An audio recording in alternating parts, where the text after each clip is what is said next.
Jay-Z ran so-called child safaris in Africa for Epstein-linked elites, with accusers saying young children were trafficked under the cover of philanthropy and humanitarian work, allegations that people say reframe his overseas charity trips in a much darker light. Bombshell footage has surfaced from Africa, where Jay-Z has been accused of running child safaris for Jeffrey Epstein's VIP associates and the global elites. And that's where people start arguing back to Jay's documented 2006 Angola visit, where he helped fund clean water pipelines after seeing children walk miles for drinkable water. Moment supporters say prove he's not the monster being painted, while critics argue that public charity can coexist with private darkness. Because people don't think silence just happens, Liz Crokin has alleged that a guest mysteriously died right before she was set to expose Jay-Z, a death that happened so conveniently close to the reveal that people immediately started asking whether it was a coincidence or a warning. That allegation alone is why so many people believe witnesses don't just disappear. They get erased right before they talk. That's the theory people keep circling. Why so many of his associates are either dead, disgraced, or behind bars, and he's still standing. If Jay allegedly has dirt on powerful people, tapes on big fish, receipts nobody wants released, then touching him becomes mutually assured destruction. And it's not just freaking Kelly openly questioned why Jay-Z has influence over Super Bowl performers, directly referencing his Epstein friendship and asking why someone with that background gets to decide what's appropriate for American children. Jay-Z, for some reason,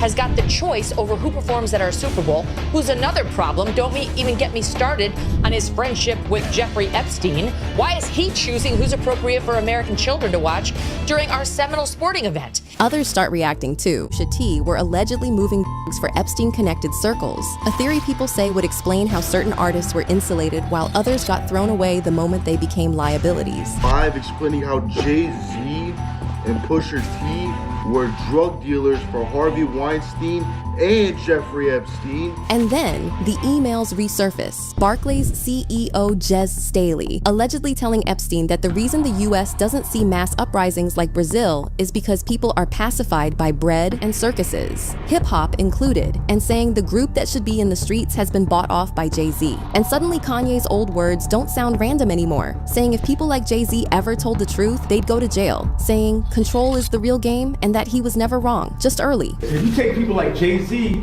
and Pusha T, they made their living killing our people. You know what I'm saying? You think they would ever tell the truth? No, if they told the truth, they'd go to jail.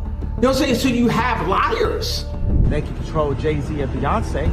Not you, man. But they can't control me. People start digging up moments that never made sense back then. Harvey Weinstein snapping at a reporter in 2017 the moment Jay-Z's name came up in a question about Donald Trump, shutting it down instantly. Almost like Jay's name was off limits even back then. Watching it now, people say it looks less like annoyance and more like panic. In your thoughts on Donald Trump and what it means for mass incarceration? You know what?